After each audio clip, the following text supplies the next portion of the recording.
ত্রিপুরা বিধানসভা অনলাইন প্রক্রিয়ার মাধ্যমে পরিচালনা করার জন্য প্রয়োজনীয় পদক্ষেপ গ্রহণ করতে বৃহস্পতিবার বিধানসভায় সর্বদলীয় গুরুত্বপূর্ণ বৈঠক অনুষ্ঠিত হয়।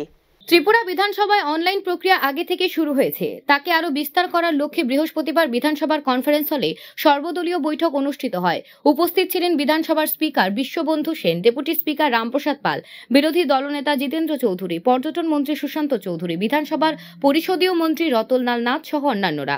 এদিন বৈঠক শেষে পরিষদীয় মন্ত্রী রতনলাল নাথ জানান, গত বিধানসভার অধিবেশন থেকে ত্রিপুরা বিধানসভার কার্যক্রম অনলাইনের মাধ্যমে শুরু হয়েছে, কিন্তু প্রযুক্তিগত ত্রুটির জন্য অনলাইনের বিধানসভার কার্যক্রম পরিচালনা করতে গিয়ে সমস্যার সৃষ্টি হয়েছে।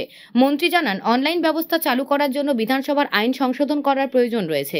পরবর্তী বিধানসভা অধিবেশনে এ ব্যাপারে সংশোধনীয় আনা হবে এবং একই সঙ্গে অনলাইন এবং অফলাইনে আগামী বিধানসভা অধিবেশন অনুষ্ঠিত হবে। অনলাইন থেকে এখন থেকেই বিধায়করা তাদের প্রশ্ন প্রদান করতে পারবেন।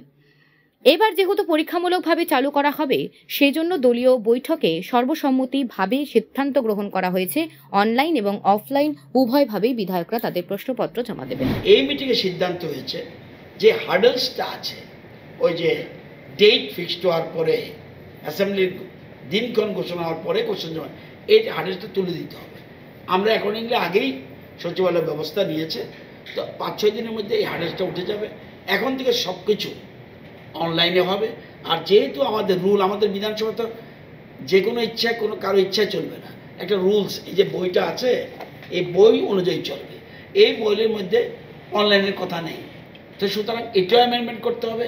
আজকে সর্বসম্মতি সিদ্ধান্ত হয়েছে আইনটা অ্যামেন্ডমেন্ট করবে, রুলসটাকে অ্যামেন্ডমেন্ট করবে। অ্যামেন্ডমেন্ট করার সাথে সাথে ওই সিস্টেম চালু হবে। অ্যাকর্ডিংলি এখন কোশ্চেনও জমা দিতে পারবে, রিপ্লাইও, রিটেন রিপ্লাই চলে যাবে এমএলএর কাছে। আর এখানে তো আমরা ওরাল কোশ্চেন করছি, আর রিটেন রিপ্লাইয়ের জন্য ব্যবস্থা আছে।